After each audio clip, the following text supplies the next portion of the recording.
할렐루야. 네, 예수님께서는 가난하고 병들고 고통받는 사람들을 사랑하셨습니다.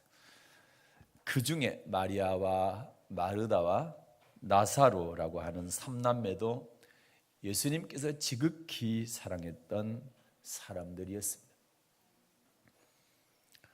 이 세 남매는 예루살렘 동쪽 3km 지점에 위치한 감람산 동쪽 경사면에 살았습니다. 그 마을 이름이 베단입니다. 베단이라고 하는 마을의 이름의 뜻이 가난하고 고통받는 자들의 집이라는 뜻입니다. 지금도 베다니에는 오늘날도 사람들이 살고 있고 한 1000명 정도의 사람들이 살고 있다고 합니다. 그런데 하루는 삼남매 중에서 오빠인 나사로가 병들어 죽었습니다. 예수님께서 나사로가 죽은 지 4일 만에 나사로의 집을 찾아가셨습니다. 마르다가 마중 나왔습니다. 마중 나온 마르다가 예수님께 이렇게 말합니다. 주님께서 여기 계셨다면 내 오라버지가 죽지 않았을 것입니다. 주님께서 그 마르다에게 대답합니다. 내 오라비가 다시 살리라. 마르다가 대답합니다. 마지막 날 부활에는 다시 살 줄을 내가 압니다. 주님께서 그 마르다에게 다시 말씀하시죠. 나는 부활이요 생명이니 나를 믿는 자는 죽어도 살겠고 무릇 살아서 나를 믿는 자는 영원히 죽지 아니하려니 이것을 내가 믿느냐? 이것을 내가 믿느냐?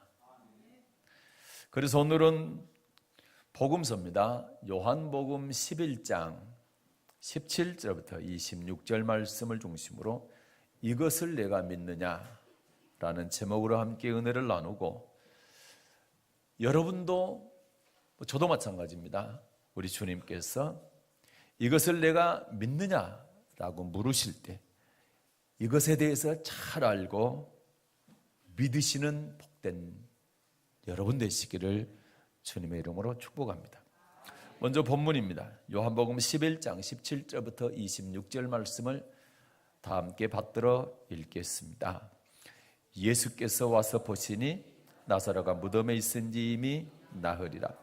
베다니는 예루살렘에서 가깝기가 한 오리쯤 되매 많은 유대인이 마르다와 마리아에게 그 오라비의 일로 이문하러 왔더니 마르다는 예수 오신다는 말을 듣고 곧 나가 맞되 마리아는 집에 앉았더라.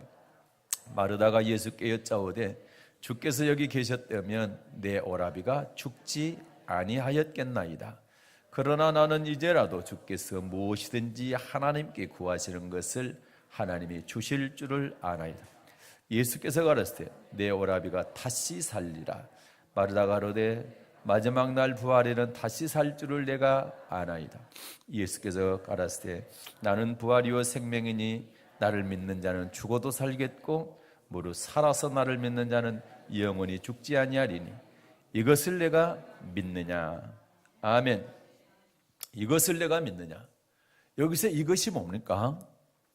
부활이죠. 부활을 내가 믿느냐? 예수님께서 마르다에게 부활을 내가 믿느냐 이렇게 물으셨습니다. 그래서 오늘은 부활에 관하여 세 가지 관점에서 성경을 통해서 상고해 보도록 하겠습니다. 첫째, 부활과 믿음과의 관계입니다. 부활과 믿음은 어떤 관계가 있을까?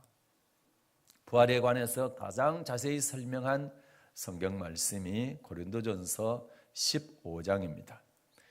고린도전서 15장을 부활장이라고 하지요. 고린도전서 15장 13절부터 19절 말씀을 받들어 읽겠습니다. 고린도전서 15장 13절부터 19절 다 함께 읽습니다. 만일 죽은 자의 부활이 없으면 그리스도도 다시 살지 못하셨으리라. 그리스도께서 만일 다시 살지 못하셨으면 우리의 전파는 것도 헛것이요 또 너희 믿음도 헛것이며 또 우리가 하나님의 거짓 증인으로 발견되리니 우리가 하나님이 그리스도를 다시 살리셨다고 증거하였습니다. 만일 죽은 자가 다시 사는 것이 없으면 하나님이 그리스도를 다시 살리시지 아니하셨으리라. 만일 죽은 자가 다시 사는 것이 없으면 그리스도도 다시 사신 것이 없었을 터이요. 그리스도께서 다시 사신 것이 없으면 너희의 믿음도 떼고 너희가 여전히 죄 가운데 있을 것이요. 또한 그리스도 안에서 잠자는 자도 망하였으리니 만일 그리스도 안에서 우리의 바라는 것이 다만 이 생뿐이면 모든 사람 가운데 우리가 더욱 불쌍한 자니라. 아멘. 부활이 없다면 예수님도 부활하지 못하셨을 것이고 우리의 믿음은 헛것이라고 말씀하고 있습니다.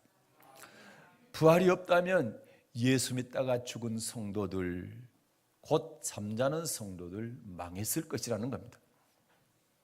만약에 예수 믿는 사람들이 이 세상, 이생만 바란다고 한다면 이생만 바라는 우리 예수 믿는 사람들은 이 세상에서 가장 불쌍한 자라는 것입니다. 그래서 우리는 망하지 않기 위해서 가장 불쌍한 자가 되지 않기 위해서는 반드시 십자가를 믿는 것처럼 부활도 믿어야 되는 것입니다. 부활을 믿는 여러분 되시기를 주님의 이름으로 축복합니다. 그럼 부활과 믿음의 관계가 여기 보니까 어떤 관계입니까? 부활이 없다면 우리는 망한다라는 거죠. 그래서 부활과 믿음의 관계는 망함과 흥함의 관계인 것입니다. 부활을 믿는 사람은 흥한 것이고 부활을 안 믿는 사람은 망하는 것입니다. 그리고 가장 불쌍한 사람이 될 것인지 가장 행복한 사람이 될 것인지 결정하는 기준이 바로 부활인 것입니다. 부활을 믿느냐 안 믿느냐에 따라서 가장 불쌍한 사람이 되든지 가장 행복한 사람이 되든지 할 것입니다. 그래서 부활을 믿는 것은 믿음이 헛것이 될 것인지 참 믿음이 될 것인지를 결정짓는 아주 중요한 잣대가 됩니다. 그러나 사랑하는 여러분은 부활을 믿는 확실한 믿음을 통해서 헛된 믿음이 아니라 참된 믿음을 갖기를 주님의 이름으로 부탁을 드립니다. 두 번째는 부활의 종류를 보겠습니다. 부활의 종류에는 두 가지가 있습니다. 생명의 부활이 있고 심판의 부활이 있습니다. 히브리서 9장 27절에 보게 되면 한 번 죽는 것은 사람에게 정하신 것이에요. 그 후에는 뭐가 있다고 말씀합니까? 심판이 있으리라고 말씀합니다. 그러면 이 심판의 기준이 뭐냐? 죽은 후에 심판이 있는데 이 심판의 기준이 뭐냐? 그건 바로 선과 악입니다. 그래서 예수님께서 이렇게 말씀하셨습니다. 요한복음 5장 29절 말씀입니다. 요한복음 5장 29절 말씀을 찾아서 다 함께 받들어 읽겠습니다. 선한 일을 행한 자는 생명의 부활로, 악한 일을 행한 자는 심판의 부활로 나오리라. 아멘. 선한 일을 행한 사람은 생명의 부활, 천국 부활로, 그리고 악한 일을 행한 사람은 심판의 부활, 지옥 부활을 하게 될 것이라고 예수님께서 말씀하셨습니다. 다시 말해서 악한 일을 행한 사람이든 선한 일을 행한 사람이든 다 부활한다는 겁니다. 우리가 잘못 알고 있는 것 중에 하나는 예수 잘 믿는 사람은 부활하고 예수 못 믿는 사람은 부활 안 할 것이라. 그거 잘못된 겁니다. 예수를 잘 믿었든 잘못 믿었든 상관없이, 예수를 안 믿었든 상관없이 모든 사람은 다 부활합니다. 그러나 부활할 때에 생명의 부활을 할 것인지 심판의 부활, 지옥 부활할 것인지가 결정되기 때문에 우리는 예수를 믿어야 되고 믿되 부활신앙으로 잘 믿어야 되는 것입니다.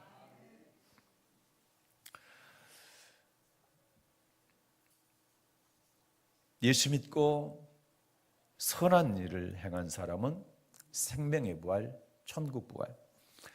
예수를 믿지 않거나 믿는다고 할지라도 악한 일을 하게 될 때는 심판에 부활한다. 이렇게 예수님께서 아주 못을 박았습니다. 그래서 우리는 생명의 부활로 얻어야 됩니다. 그러면 여기 말씀으로 보니까 어떻게 살아야 됩니까? 선한 일을 행하며 살아야 된다. 먼저는 예수님을 믿어야 되는 것이고, 예수 믿는 우리가 생명의 부활을 얻기 위해서는 어떤 삶을 살아야 된다고요? 선한 일을 행하는 삶을 살아야 된다, 이렇게 말씀합니다. 그러면 선과 악은 굉장히 중요한 거죠. 생명의 부활 아니면 심판의 부활을 결정하는 것이기 때문에 선과 악은 엄청나게 중요합니다. 그러면 성경에서 말씀하고 있는 선과 악은 무엇인지 말씀을 통해서 살펴보겠습니다. 전도서입니다. 12장 13절과 14절 말씀을 보겠습니다. 전도서 12장 13절과 14절 말씀 받들어 읽겠습니다. 일의 결국을 다 들었으니 하나님을 경외하고 그 명령을 지킬지어다. 이것이 사람의 본분이니라. 하나님은 모든 행위와 모든 은밀한 일을 선악간에 심판하시리라. 아멘. 하나님은 모든 행위와 모든 은밀한 일을 심판하시는데 무엇을 기준으로 심판하십니까? 선악간, 선과 악을 기준으로 심판하신다고 말씀하고 있습니다. 그러면 여기서 이 말씀에서 선이 무엇입니까? 그분의 명령을 지키고 하나님을 경외하는 겁니다. 하나님을 경외하고 그분의 명령을 지키는 것이 사람의 본분, 사람들이 마땅히 해야 될 본분, 이것이 바로 선입니다. 그러면 악은 뭡니까? 이 말씀을 뒤집으면 되죠. 하나님을 경외하지 않고 그리고 그분의 명령을 지키지 않는 것이 악인 것입니다. 그래서 성경이 이렇게 말씀하고 있죠. 자, 예레미야입니다. 2장 19절 말씀을 받들어 읽겠습니다. 구약성경 예레미야서 2장 19절입니다. 읽겠습니다. 내 악이 너를 징계하겠고 내 패역이 너를 책할 것이라. 그런즉 내 하나님 여호와를 버림과 내 속에 나를 경외함이 없는 것이 악이요 고통인 줄 알라. 주 만군의 여호와의 말이니라. 아멘. 하나님을 버리는 것이 악입니다. 그리고 하나님을 경외함이 없는 것이 악이다. 하나님을 경외하지 않는 것이 악이다, 이렇게 말씀합니다. 경외하는 것이 뭡니까? 두렵고 떨림으로 하나님을 섬기는 것이 경외입니다. 두렵고 떨림으로 하나님의 말씀에 순종하는 것이 경외하는 것입니다. 또 악이 뭡니까? 계명과 율례와 규례를 지키지 않는 것이 또 악입니다. 자, 느헤미야 1장 7절입니다. 하나님을 경외하지 않는 것이 악이요, 그리고 명령을 지키지 않는 것, 그 명령은 뭡니까? 계명과 율례와 규례죠. 이걸 지키지 않는 것이 악인 것입니다. 느헤미야 1장 7절 말씀을 보겠습니다. 받들어 읽겠습니다. 주를 향하여 심히 악을 행하여 주의 종 모세에게 주께서 명하신 계명과 율례와 규례를 지키지 아니하였나이다. 아멘. 심히 악을 행하는 것을, 어떻게 하는 것을 심히 악을 행했다고 말씀합니까? 네? 모세에게 주님께서 명하신 계명과 율례와 규례, 하나님의 말씀을 지키지 않는 것이 심히 악을 행한 것이다, 이렇게 말씀하고 있지요.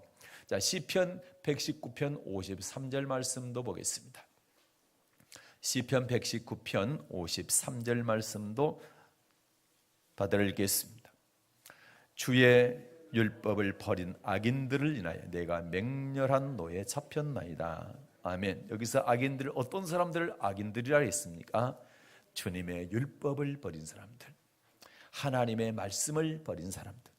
하나님의 말씀을 버린다는 얘기는 하나님의 말씀을 무시하고 지키지 않는 것을 말합니다. 하나님의 말씀을 농담으로 여기고 흘려듣고 무시하고 지키지 않는 것이 바로 악인 것입니다. 반면에 두렵고 떨림으로 하나님의 말씀을 받고 그 말씀에 순종하는 것은 선인 것입니다. 하나님은 마지막 날 반드시 심판하시는데 어떻게 심판하신다고요? 선악간에 심판하신다. 선한 일을 행한 사람은 생명의 부활로, 악한 일을 행한 사람은 심판의 부활, 지옥 부활하게 될 것이라고 말씀하신 것입니다. 솔로몬을 통해서 하나님께서 선악간의 심판도 말씀하셨지만 의인과 악인의 심판에 대해서도 말씀하고 계십니다. 전도서입니다. 3장 17절 말씀을 보겠습니다. 전도서 3장 17절 받들어 읽겠습니다. 내가 심중에 이르기를 의인과 악인을 하나님이 심판하시리니 이는 모든 목적과 모든 일이 이룰 때가 있음이라 했으며. 아멘. 아멘. 자, 의인과 악인을 하나님이 심판하시리니, 하나님은 반드시 심판할 때 의인과 악인을 구별해서 심판하신다는 겁니다. 의인과 악인은 선인과 악인을 말하는 것이죠. 의인은 선인이고 악인입니다. 그래서 선을 행한 사람과 악을 행한 사람을 반드시 구별해서 심판하신다, 이렇게 말씀합니다. 바울을 통해서도 하나님께서는 의인의 부활이 있고 악인의 부활이 있다, 이렇게 말씀하고 있습니다. 사도행전 24장 15절 말씀을 보겠습니다. 사도행전 24장 15절 말씀 받들어 읽겠습니다. 저희의 기다리는 바 하나님께 향한 소망을 나도 가졌으니 곧 의인과 악인의 부활이 있으리라 함이라. 아멘. 바울 사도는 내가 하나님께 향한 뭘 가졌다고요? 소망을 가졌다. 그것은 가진 소망이 뭡니까? 의인과 악인의 부활이 있는 것 때문이라는 거죠. 그럼 악인의 부활하겠다는 겁니까? 의인의 부활을 하겠다는 겁니까? 그래요. 의인의 부활을 하겠다는 겁니다. 그래서 부활이 있다는 것이 바울에게는 소망이라는 것입니다. 그래서 바울은 주님이 심판하실 때 의인과 악인의 부활이 있으리라는 사실을 잘 알고 있었는데, 그 기준이 뭐냐? 선과 악이다. 이 사실 또한 너무나 잘 알고 있었습니다. 고린도후서입니다. 5장. 고린도후서 5장 8절부터 10절 말씀을 보겠습니다. 고린도후서 5장 8절부터 10절 받들어 읽겠습니다. 우리가 담대하여 원하는 바는 차라리 몸을 떠나 주와 함께 거하는 그것이라. 그런즉 우리는 거하든지 떠나든지 주를 기쁘시게 하는 자 되기를 힘쓰노라. 이는 우리가 다 반드시 그리스도의 심판대 앞에 드러나 각각 선악간의 그 몸으로 행한 것을 따라 받으려 함이라. 아멘. 바울이 원하는 것은 차라리 빨리 몸을 떠나서 주님과 영원히 거하는 것이다, 이렇게 말합니다. 그러나 거하든지 떠나든지 우리의 영혼을 데려가는 분은 하나님이시기 때문에, 하나님의 주권에 있기 때문에 나를 빨리 데려가든 늦게 데려가시든 이 땅에 남겨두시든 오직 바울이 하고자 하는 일을 주님을 기쁘시게 하는 일이다. 그래서 주님을 기쁘시게 하기 위해서 자기는 평생 주님께서 데려갈 때까지 힘쓰겠다라는 것입니다. 그 이유가 뭡니까? 주님을 기쁘시게 하는 일에 아주 힘쓰겠다는 그 이유가 뭡니까? 그것은 바로 우리가 다 언젠가 그리스도의 심판대 앞에 서게 될 것이다. 심판대 앞에 서서 각각 한 사람 한 사람 선을 행했는지 악을 행했는지 선악간에 그 몸으로 행한 대로 심판받기 때문이다. 그것을 잘 알았기 때문에 바울 사도는 의인과 악인의 부활에 대해서, 그래서 의인의 부활에 대해서 항상 소망을 가졌습니다. 이걸 너무나 잘 알았기 때문에 바울의 삶을 보게 되면 오직 생명의 부활을 얻는 데 초점을 맞추고 있는 것입니다. 빌립보서 3장을 보겠습니다. 빌립보서 3장 들어 읽겠습니다.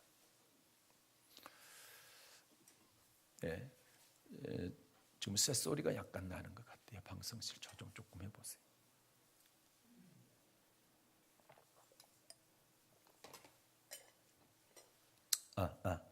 약간만. 할렐루야. 하나 둘.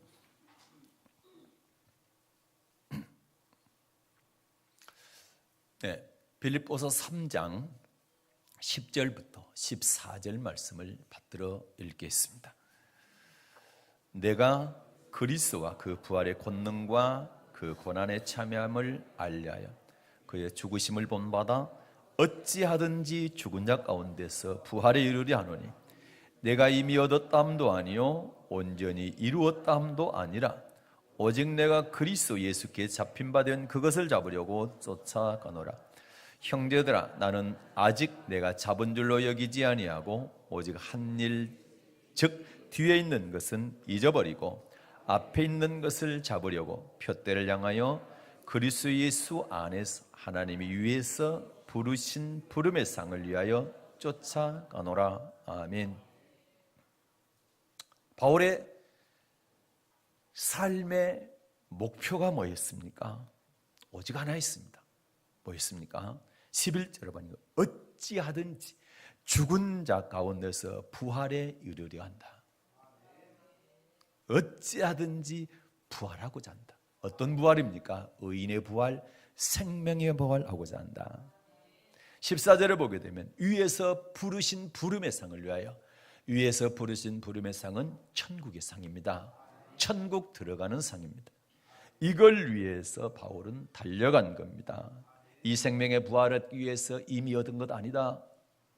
온전히 이루어진 것도 아니다. 앞에 있는 것을 잡으려고 푯대를 향해서 나는 달려간다. 이렇게 고백하고 있습니다. 바울이 엄청난 고난, 핍박, 죽음 앞에서 흔들리지 않고 굳건히 견디어내고 신앙의 전진을 할 수 있었던 것은 바로 생명의 부활의 소망 때문이었습니다. 그래서 부활의 소망은 여러분과 저의 능력인 것입니다. 이것이 예수 믿는 힘입니다. 고난과 핍박과 어려움들을 견뎌낼 수 있는 힘인 것입니다. 사랑하는 여러분, 부활의 종류에는 생명의 부활과 심판의 부활이 있습니다. 천국 부활과 지옥의 부활이 있습니다. 이 사실을 여러분과 저는 뼛속 깊숙이 새겨야 됩니다. 그래서 무조건 천국 부활할 것이다, 이런 생각을 버리시고 선을 행한 자가 생명의 부활 얻는다는 사실을 확실하게 각인하시고 생명의 부활을 얻기 위해서 선을 행하는 일에 힘쓰는 여러분 되시기를 주님의 이름으로 부탁을 드립니다. 세 번째는 부활에도 순서가 있습니다. 부활에는 어떤 순서가 있는지 살펴보도록 하겠습니다. 고린도전서 15장으로 다시 가겠습니다. 고린도전서 15장 23절과 24절 말씀을 받들어 읽겠습니다. 고린도전서 15장 23절 24절. 그러나 각각 자기 차례대로 되리니 먼저는 첫 열매인 그리스도요, 다음에는 그리스도 강림하실 때 그에게 붙은 자요, 그 후에는 나중이니 저가 모든 정사와 모든 권세와 능력을 멸하시고 나라를 아버지 하나님께 바칠 때라. 아멘. 23절에 보니까 각기 차례대로 되리니, 그럼 부활에도 차례가 있다는 겁니다. 부활의 순서가 있다고 말씀하고 있습니다. 그러면 가장 먼저 누가 부활합니까? 보니까 그래요. 먼저는 첫 열매인 그리스도요. 첫 열매인 그리스도, 예수님께서 먼저 부활하신다는 겁니다. 2000년 전에 예수님께서 부활하셨습니다. 20절도 보겠습니다. 고린도전서 15장 20절 말씀도 함께 받들어 읽겠습니다. 그러나 이제 그리스도께서 죽은 자 가운데서 다시 살아 잠자는 자들의 첫 열매가 되셨도다. 아멘. 그리스도께서 죽은 자 가운데 다시 살아나셨습니다. 그래서 부활의 첫 열매가 되어 주셨습니다. 죽었다가 잠깐 살아나는 사람들이 있습니다. 그러나 그들은 다 죽었습니다. 그러나 오직 부활하신 분은 예수님 한 분밖에 없습니다. 지금까지 예수님 강림하실 때까지, 재림하실 때까지 부활은 없습니다. 오직 주님 재림하실 때까지 부활은 예수 그리스도 한 분밖에 없는 겁니다. 그래서 그 어떤 다른 종교도 부활은 없습니다. 부활이 있는 종교는 기독교밖에 없습니다. 그래서 생명의 종교입니다. 여러분 살다가 죽어버리고 부활하지 못한다고 한다면 그 종교는 헛것입니다. 그래서 부활이 없는 믿음은 헛것이라고 아까 말씀하고 있잖아요. 우리는 부활이 있기 때문에 참 종교, 참 믿음 갖고 있는 것입니다. 이게 기독교가 가장 좋은, 그리고 핵심적인 우리 사람들에게 있어서 가장 중요한 종교인 것을 알 수가 있는 것입니다. 종교라고 말하기도 너무로 죄송합니다. 진리인 것입니다. 오직 진리는 기독교입니다. 그것은 바로 십자가와 부활에 있는 것입니다. 그래서 부활의 순서를 보게 되면 부활의 차례 첫째는 그리스도 예수, 그리고 두 번째는 주님 강림하실 때 그에게 붙은 사람입니다. 주님 재림하실 때 그에게 붙어 있는 사람이 두 번째 부활하는 겁니다. 고린도서 15장 23절 다시 읽겠습니다. 그러나 각각 자기 차례대로 되리니 먼저는 첫 열매인 그리스도요 다음에는 그리스도 강림하실 때 그에게 붙은 자요. 아멘. 다음에는 그리스도 강림하실 때 그에게 붙은 자요. 여러분과 저는 반드시 예수님 강림하실 때 이 다음 순서에 들어가야 됩니다.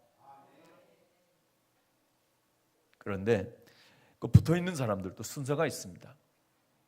예수님 강림하실 때 먼저 예수 믿다가 죽은 사람들, 잠자는 사람들이 먼저 일어나고 그때 살아있는 사람들은 나중에 변화되어서 공중에서 예수님을 맞이하게 될 것입니다. 데살로니가 전서 4장 13절부터 17절 말씀에 자세히 기록하고 있습니다. 데살로니가 전서 4장 13절부터 17절 말씀을 받들어 읽겠습니다. 형제들아, 자는 자들에 관하여는 너희가 알지 못함을 우리가 원치 아니하노니 이는 소망 없는 다른 이에 같이 슬퍼하지 않게 하려 함이라. 우리가 예수에 죽었다가 다시 사심을 믿을진대 이와 같이 예수 안에서 자는 자들도 하나님이 저와 함께 데리고 오시리라. 우리가 주의 말씀으로 너희에게 이것을 말하노니 주 강림하실 때까지 우리 살아남아 있는 자도 자는 자보다 결단코 앞서지 못하리라. 주께서 호령과 천사장의 소리와 하나님의 나팔로 친히 하늘로 쫓아 강림하시리니 그리스도 안에서 죽은 자들이 먼저 일어나고. 아멘.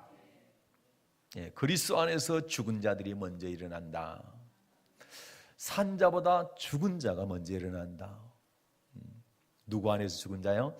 그리스도 안에서 예수님을 잘 믿다가 부활신앙으로 살다가 죽은 사람들을, 이 사람들을 13절에서는 자는 자들이라 했죠. 이 사람들이 먼저 일어나게 된다 이렇게 말씀합니다. 그리고 예수님 재림 전에 뭐가 있습니까? 짐승 환란이 있죠. 그때 짐승에게 경배하거나 또는 이마나 오른손에 표를 받는 사람들은 지옥 가게 됩니다. 그러나 이때 이 환란을 잘 견딘 사람들이 변화되어서 공중에서 끌어올려져서 주님을 맞이하게 된다 이렇게 말씀합니다. 17절 받들어 읽겠습니다. 그 후에 우리 살아남은 자도 저희와 함께 구름 속으로 끌어올려 공중에서 주를 영접하게 하시리니 그리하여 우리가 항상 주와 함께 있으리라. 아멘.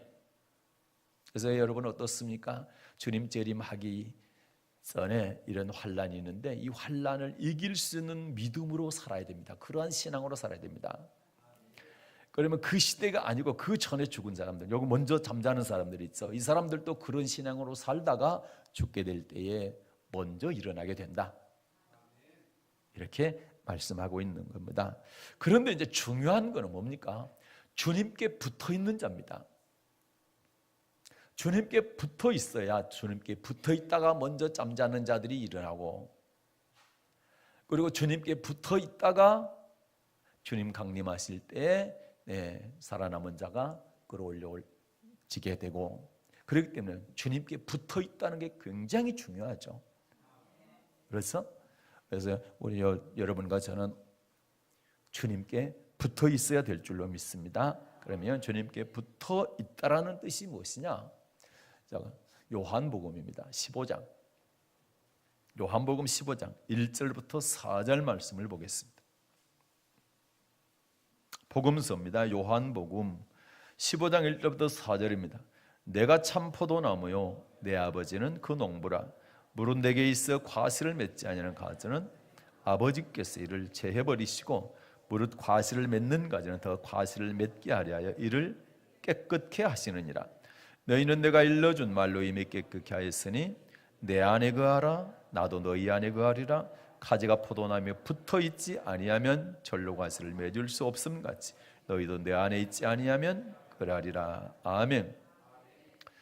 자, 아버지는 농부시고 예수님은 포도나무고 우리는 가지입니다. 그런데 포도나무 가지가 포도나무에 붙어있으면 과실을 저절로 맺는다. 그러나 붙어있지 않으면 과실을 맺을 수 없다라는 거죠. 그런 것처럼 주님 안에 거할 때 우리는 붙어있는 자가 되는 겁니다. 주님 안에 거할 때. 그러면 주님 안에 거한다라는 말씀이 무슨 말씀이냐? 주님 안에 거한다는 말씀이 5절부터 7절까지 받들어 읽겠습니다. 나는 포도나무요 너희는 가지니 저가 내 안에 내가 저 안에 있으면 이 사람은 과실을 많이 맺나니 나를 떠나서는 너희가 아무것도 할 수 없습니다. 사람이 내 안에 거하지 아니하면 가지처럼 밖에 버려 말라지나니 사람들이 이것을 모아다가 불에 던져 사르느니라. 너희가 내 안에 거하고 내 말이 너희 안에 거하면 무엇이든지 원하는 대로 구하라. 그리하면 이루리라. 아멘. 여러분, 가지가 말라지면 열매를 맺을 수가 없죠.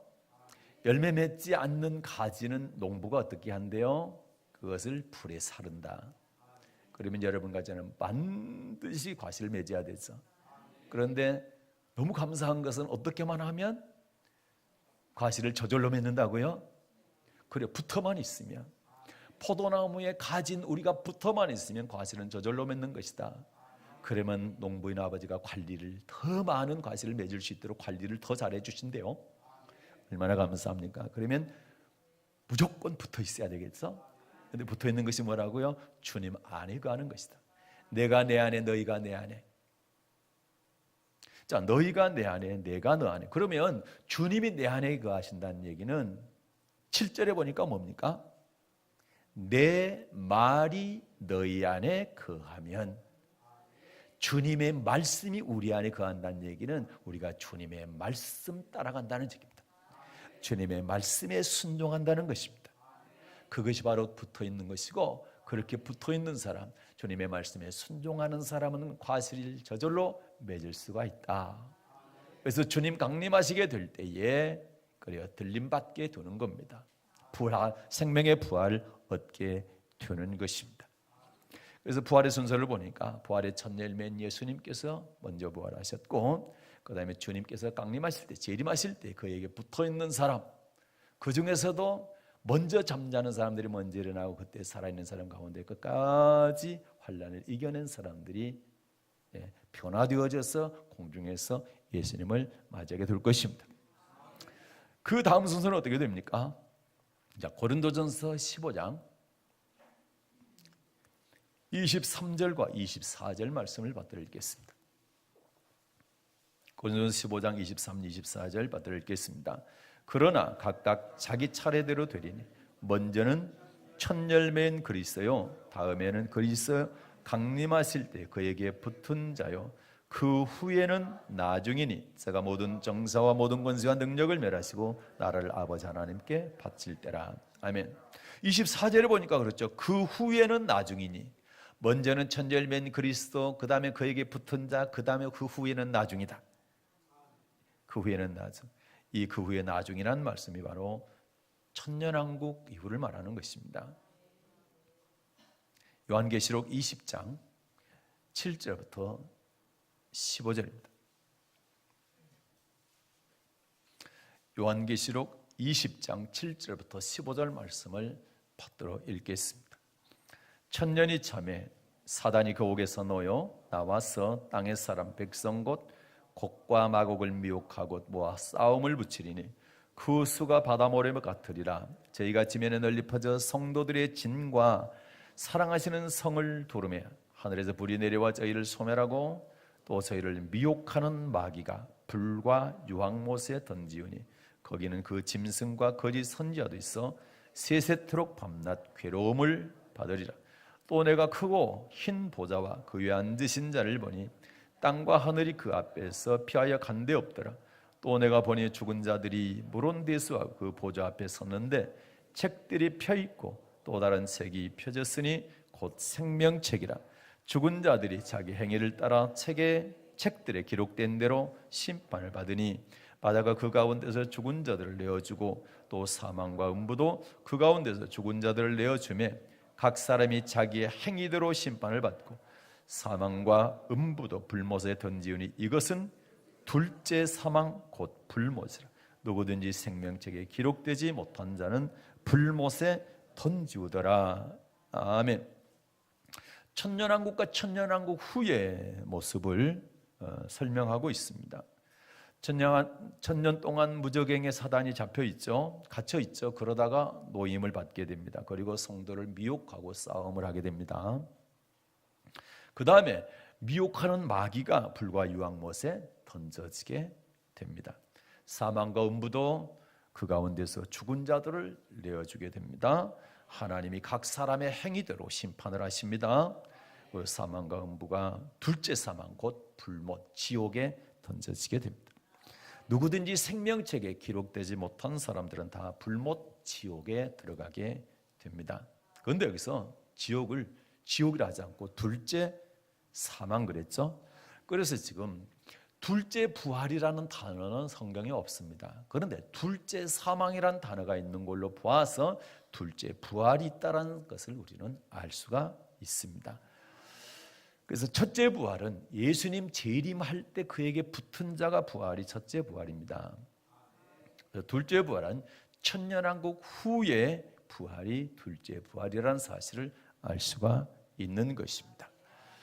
그래서 이때 부활하는 사람이 있다라는 거죠. 그래서 부활의 순서를 보니까 지금 다시 정리하게 되면 첫 열매인 그리스도가 가장 먼저 부활한다. 그 다음에 예수님 강림하실 때 그에게 붙은 자 중에서도 먼저 잠자는 자들이 일어나고 산자가 나중 공중으로 끌어올려가 공중에서 주님을 맞이하게 되고 그 다음에 천년왕국 후에 둘째 부활에 참여하는 사람들이 있다. 이렇게 말씀하고 있는 것입니다. 그러나 여러분, 음부에 있던 사람들이나 둘째 부활에 참여하지 못한 사람들은 생명의 부활하는 것이 아니라 사망의 부활, 지옥 부활을 하게 된다는 사실을 여러분 꼭 기억하시고 절대로 심판의 부활, 사망의 부활, 지옥 부활하는 성도가 우리 사랑의 언약교회 성도들 가운데는 한 명도 없기를 바랍니다. 자, 말씀을 정리하고 마치도록 하겠습니다. 부활에 관해서 세 가지 관점에서 성경을 상고해 보았습니다. 부활과 믿음의 관계는 무엇이라고 그랬습니까? 아무리 십자가를 믿는 좋은 믿음이 있다 할지라도 부활을 믿지 않으면 우리의 믿음이 어떻게 된다고 했어요? 헛것이 된다고 말씀하셨습니다.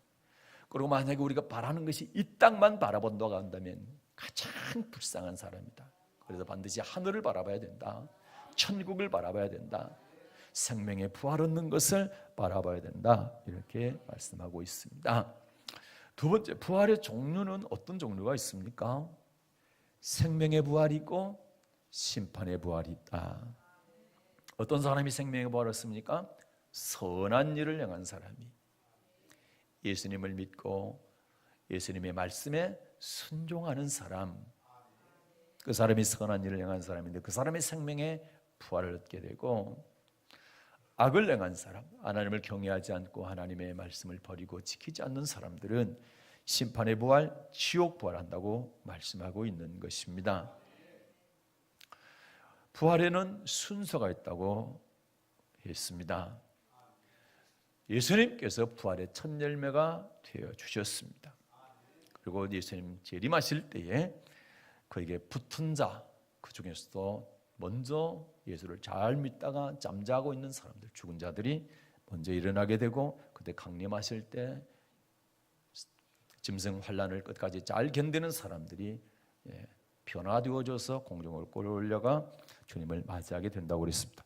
그리고 천년왕국 후에 둘째 부활에 참여하는 사람들이 있다고 그랬습니다. 그러나 또 한편으로는 불못에 던져지는 사람, 지옥에 던져지는 사람, 다시 말해서 지옥 부활하는 사람들이 있다고 말씀을 드렸습니다. 오늘 아침에 예수님께서 마르다에게 네가 이것을 믿느냐, 부활을 믿느냐 물으셨습니다. 그리고 저와 여러분에게도 주님께서 물으십니다. 부활을 네가 믿느냐? 우리 스스로 대답해야 됩니다. 사랑하는 여러분, 부활을 믿습니까? 그러면 선한 일을 행하십시오. 선한 일이 무엇입니까? 하나님을 두렵고 떨림으로 섬기고 그분의 말씀에 순종하는 것입니다. 사랑하는 여러분, 부활을 믿습니까? 그렇다고 한다면 주님께 꼭 붙어 있으십시오. 어떻게 하는 것이 붙어 있는 겁니까? 주님 말씀 안에 거하는 것이 붙어 있는 겁니다. 주님 말씀 안에 거한다는 것은 주님의 말씀에 순종하는 것을 말합니다. 이렇게 하게 될 때에 주님 강림하실 때에 생명의 부활에 참여하는 성도들이 될 것입니다. 언젠가 우리 주님께서 구름 타시고 천사들과 함께 나팔 소리와 함께 강림하게 될 것입니다. 그때 주님께 붙어있는 사람들이 되어서 한 사람도 빠짐없이 생명의 부활 얻는 사랑의 약교회 모든 성도들 되시기를 주님의 이름으로 축복합니다. 은혜로우신 하나님,